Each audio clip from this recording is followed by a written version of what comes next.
Dr. Fauci, your thoughts, and then we'll take some questions. Okay, I just wanted to, okay, I will. It related to something I said yesterday about that somewhat paradox of everything going up at the same time. Are you watching this, people? The president, all these people just admitted that they deployed American troops on American soil for the first time in their lives. If you're not watching these things, as mind-numbing and as stupid as they are, you might be missing what's really going on deep inside. Are they using this planned technology, this modification of COVID, against the people of the world and militarizing the U.S. government as we watch? It's possible. We cut off the stream of people who ultimately required hospitalization, required intubation, required all of the kinds of extreme methods. So we just got to realize that this is an indication despite all the suffering and the death that has occurred. How's it all going, guys? Gals? People? Humans of this world? What's up, Mike? This is our best and only great. You've been watching a lot of YouTube today, folks? Have you been watching television? Are you paying attention to the world around you? This shit is crazy. We're deploying the U.S. military inside American soil, and they're blatantly saying so. Wow. I'm just telling you, folks, if you're not paying attention to what's going on, you might be missing out. And I don't know if it's a good time to be missing out, right? Because we've been fighting for free speech, for human rights, for the validity of and the lifeblood of the Constitution of the United States of America. And I gotta just tell you, folks, you're gonna see the same thing if we keep our foot on the accelerator. it's crazy. They're blatantly saying, stay at home, be nice about it, da da da. If you don't, we're deploying the U.S. military. Here, we're building the wall. You're a bad reporter. Just some of the things I've seen today. Now, it's kind of late because the president's left the room. But the fuckery that comes out of his mouth. I absolutely cannot believe he's talking about this chloroquine. They're still talking about antibody tests, right? The failed effort in England, and we're not going to do that yet. And then, well, maybe we should test for antibodies, because if you've been exposed to it and you're healthy from it, we might actually be able to build vaccines by sharing blood with everybody. Did you know that? Yep, that's how it works. That's how vaccines and herd immunities and these things operate. Vaccine?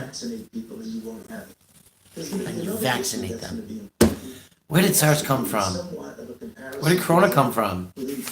Corona came from SARS. Okay?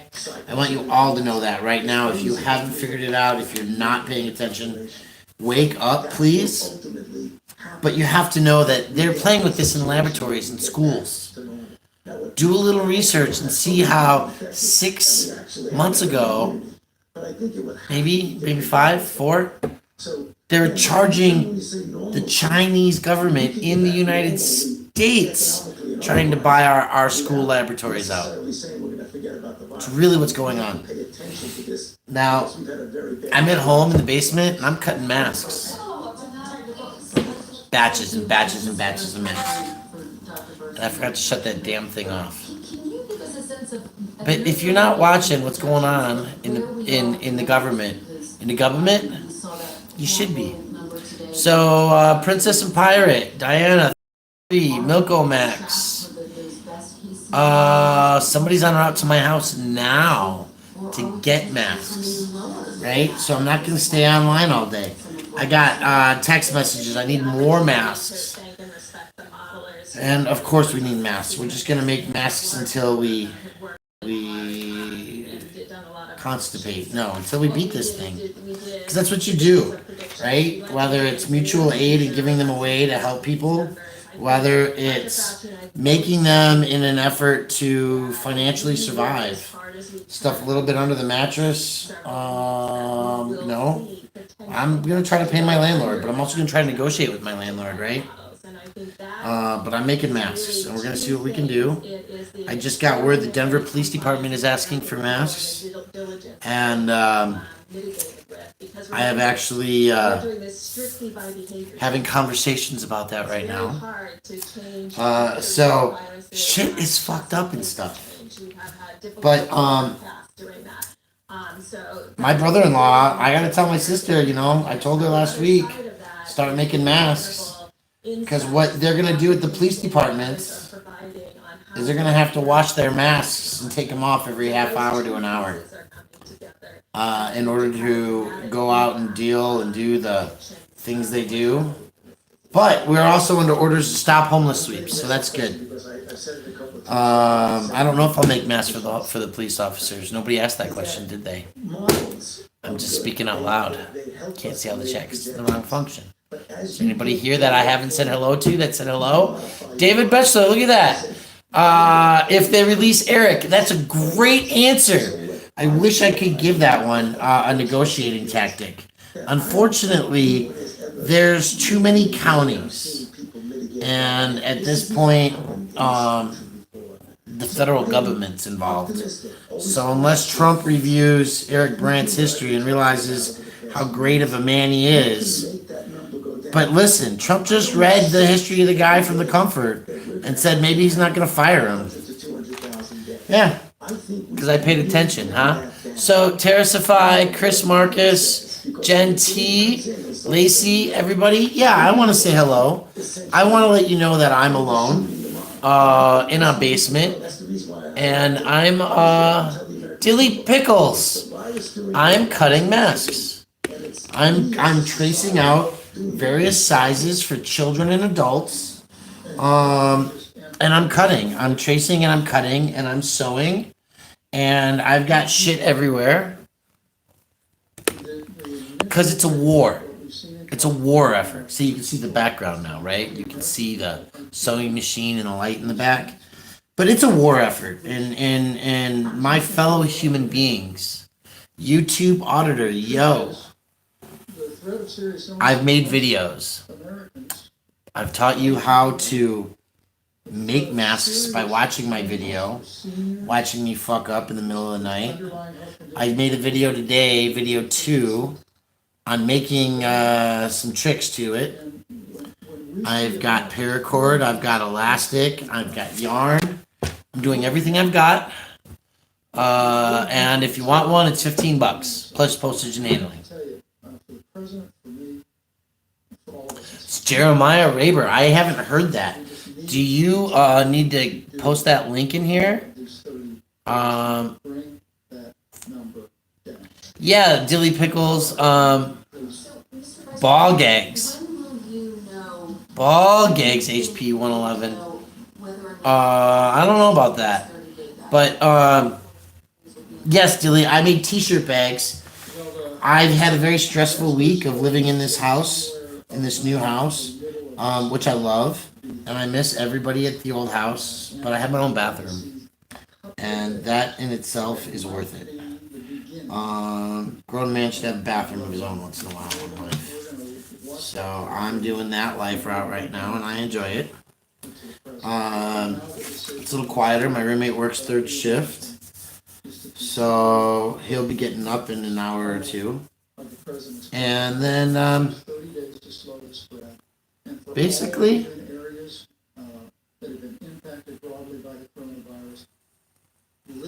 Sorry, I'm freehanding a couple of masks here.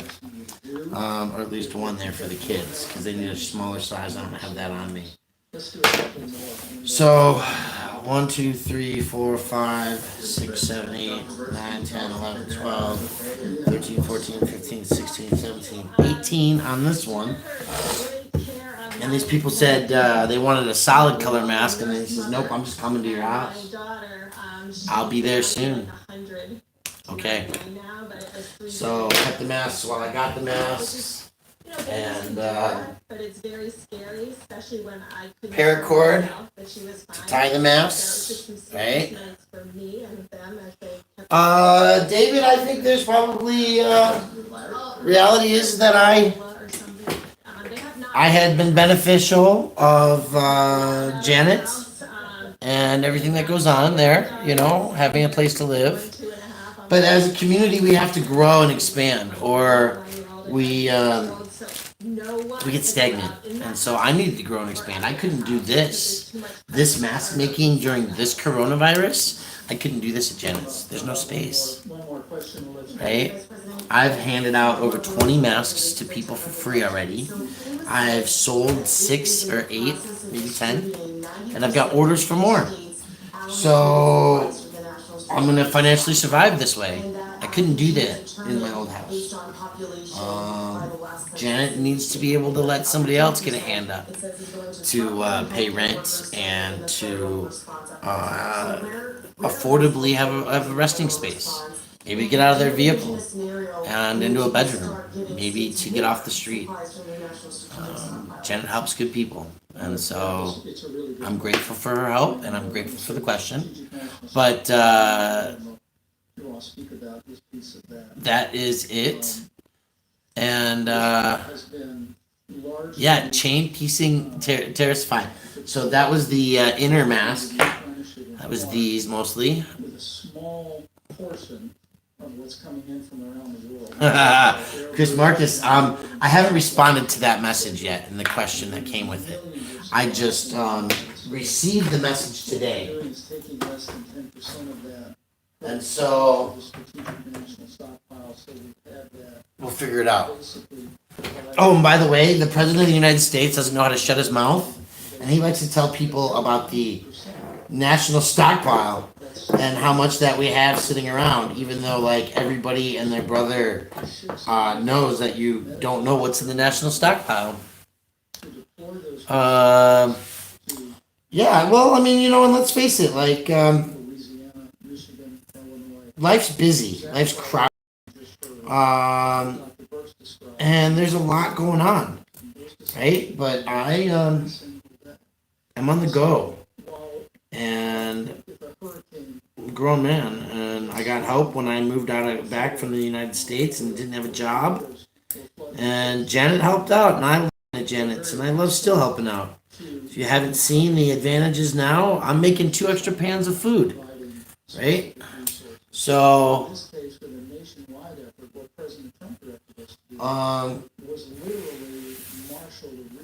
and so, you know, the idea is that we get to do more.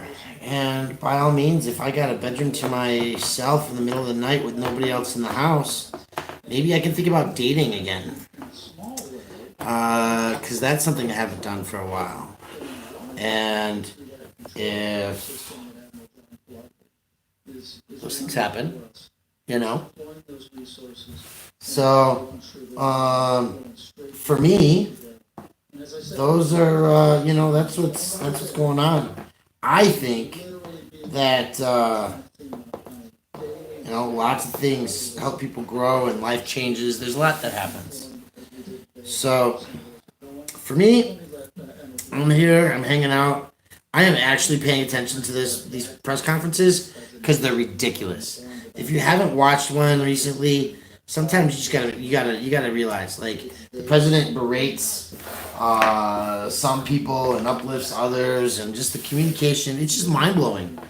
But if you really want to think that chloroquine and sodium are going to do it, you know, eat your fruits and vegetables, take some vitamins, exercise, do some jumping jacks. I'm doing jumping jacks in the morning. I need to start doing push-ups, but I got a little weight I'm lifting.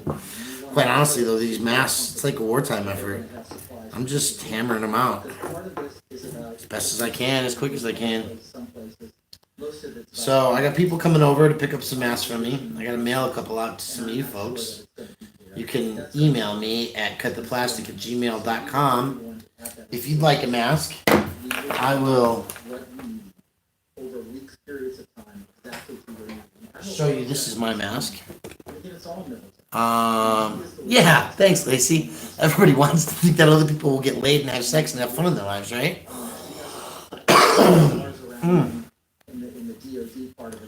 So this is my mask, by the way, if you haven't seen it on yet. That's a Thai mask. It's got a wire in the nose. I got somebody here, folks. So I'm going to let you go. I will talk to you all later. Thanks for joining me. And don't forget to take care of yourselves. Go watch the president.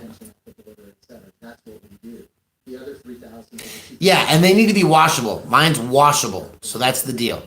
All right, I got to talk to you guys. Got people outside. Talk to you later. Is it even worth governors writing into FEMA if they've already received their 90% allocation and you're getting data directly from the hospital to ask for more at this point? This has been a very Go pay attention to this shit. I bet I talked to 5 governors. You know, I could probably just put it on for you. Leave you here watching with me. Or there needs more communication. So it's been very productive. I have to look up what governor goes to what state because that's not my world. But it's been a very productive interaction. So I think all of this is necessary. I'm on almost every governor's call with the vice president. They're very meaningful. They're informative. They're communicative. We talk to each other, but then we do get down to the individual hospital level. Good luck. I'll be back. When the rubber meets the road, you got to know with the docs, nurses, respiratory therapists, the people who clean the rooms are an important part of the team. I want them to come to every work saying, it's not that I clean the room, I'm saving lives today. And they are saving lives by keeping the viruses off the surfaces and reducing transmission. So you've really got to get that granular, and we're to a point with Admiral P's. You have 2 admirals with the worst pronounced names in the world, so Admiral P out with the G, but Admiral P's team really has this covered down to the individual hospital level. Let me say, just by way of closing, because I thought that last question was helpful. We're interacting with governors every day, 7 days a week, and we welcome that. And while there are some resources in Strategic National Reserve, we spoke about ventilators. We have some 9,000 ventilators on standby. We offer this vast array through the commercial system that when we hear from governors, we're identifying the needs. They're working every day to identify their hospital capacity. We went over governors today saying we need to know what your capacity is, what your normal capacity is, what your surge capacity is, understand what your equipment complement is across the state. And governors have been doing this. They've been assembling that information. But I want to tell you, the governors across this country in both political parties have been doing a remarkable job. And the president's grateful, and I'm grateful. And I just want to know that those healthcare workers that they're serving and the families that those healthcare workers are serving can be confident that we are going to do whatever it takes to get them what they need when they need it. And every governor is working in that regard. Every hospital administrator is working in that regard. And the opportunity that we have, because the American people are stepping up so strong and putting others ahead of themselves. In most cases, they're acting in a way that puts the health of others first. We're more confident today than ever before that we're going to be able to provide our healthcare providers and the states that are impacted with coronavirus with the resources and the support they need to meet this moment. And we're just going to continue to work our hearts out and make that a reality. But I have to end with just a reference to the healthcare workers. You've heard these doctors talk about them. They're all healthcare people. heard the president talk about them, you all have seen them. And to think what these healthcare workers, doctors and nurses and medical assistants are doing every day, it inspires us to get up early, to stay up late, to keep working, to make sure they have what they need to be able to continue to do their job courageously. And I know I speak on behalf of every American when I say how grateful we are for each and every one of you. And in this very special Holy Week, I know millions of Americans are praying for our healthcare workers. I saw a picture that I sent out last night on Twitter. It was an article about a series of cities where doctors and nurses had paused to pray for the patients and the families that they were ministering to. And I just want to say to all those healthcare workers, I know there is a chorus of prayer going up every day for all of you. And with your continued courageous service and with God's help, we'll get through this. We'll get through it together. Thank you all.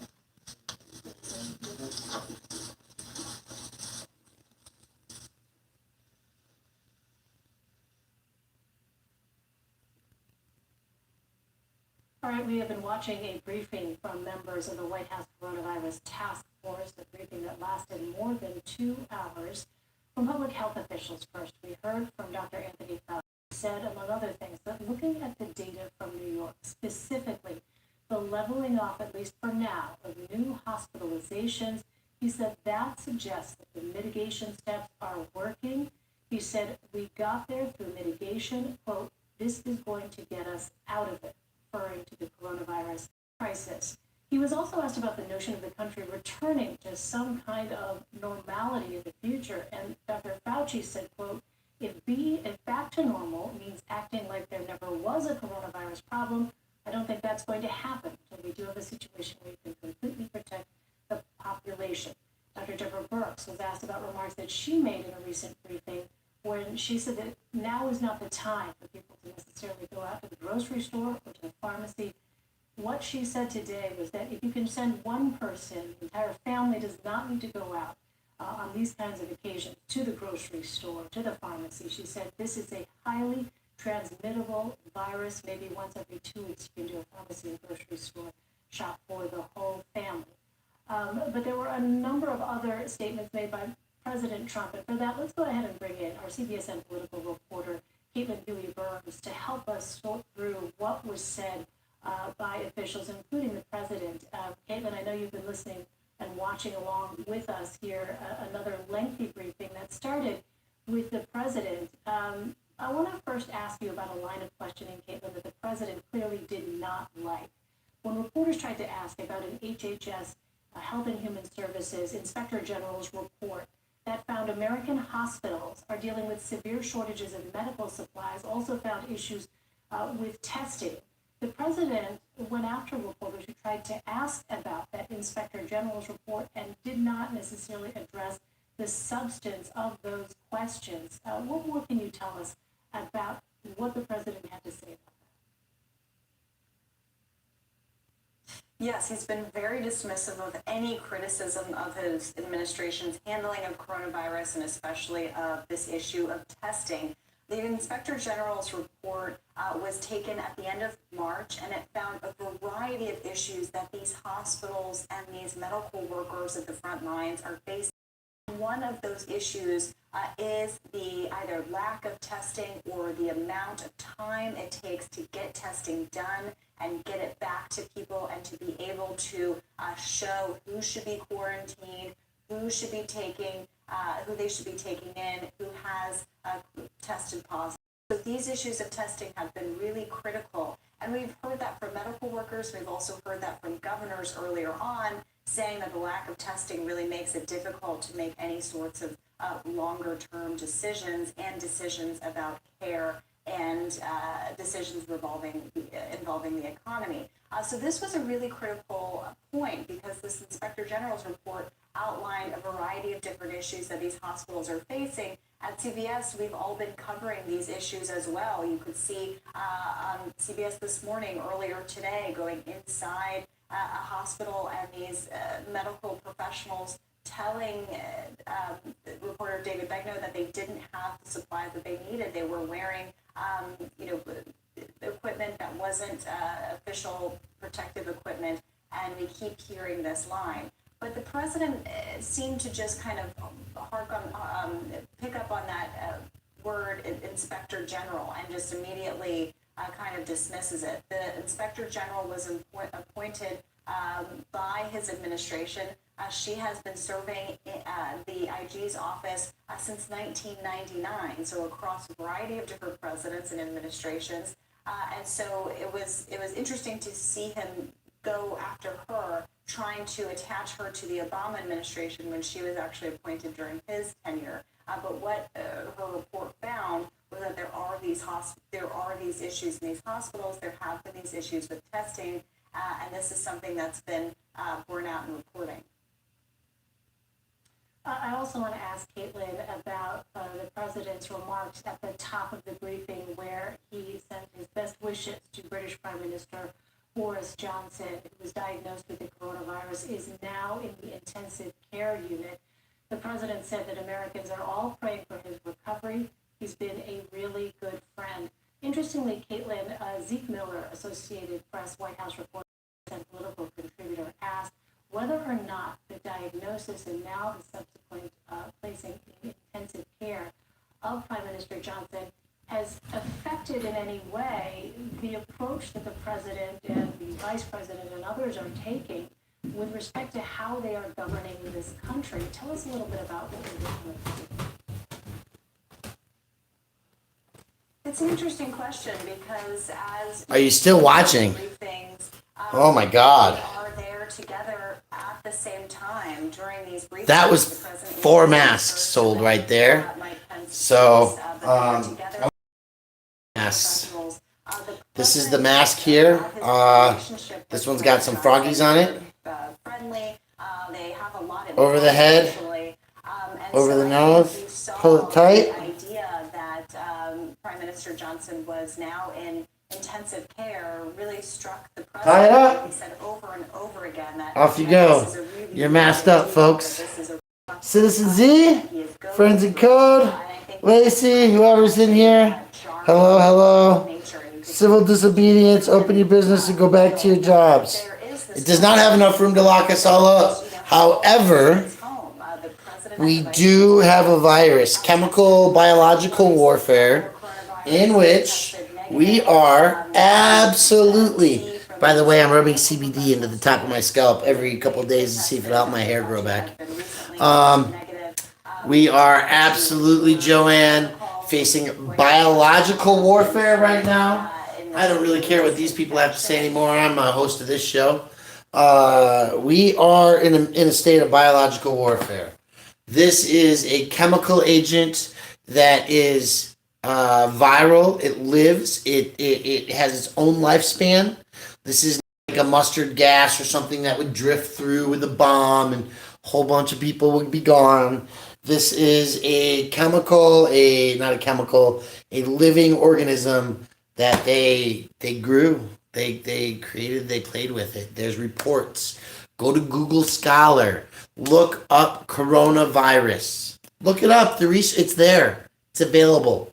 Better find it before they hide it, though. That's my half-hour show, folks, this afternoon. I think that today's Monday. Yeah, it's Monday because we fed the people yesterday, and I'm stitching my assets off. So we'll talk to you later. Have a good day. Yeah, grateful, gal. It is, but right now my focus has been on making masks and taking care of that stuff. I'm really trying to pay my bills. I don't want to have a rent strike. I want to maybe get a little backup money, right? I got a skill. It'll make me $15 an hour if I work really hard all day, all night. And I'll give you an idea what I got going on here. Let's take a look at the operation, huh? Because it's a mess. It's absolutely a mess. Over there, that's the drawing table where we cut the masks. Over here is the stitching table where we sew the masks. Over there is the melting table where we melt the masks. We wash them in the washer and dryer, and we do the cords for the paracord in that area as well. So that's a look at the luxurious basement setup. And we'll give you one more look. There you go. And that's about what I got. So yeah, I'm going back to mask making. I'm going to shut this crap off, do some binge watching, some shows, and so it's life. Have a great day, everybody. Who knows? Maybe I'll even join somebody's show, because when my YouTube pops up, I've been going and watching. Yep, that's all I got. Have a great day.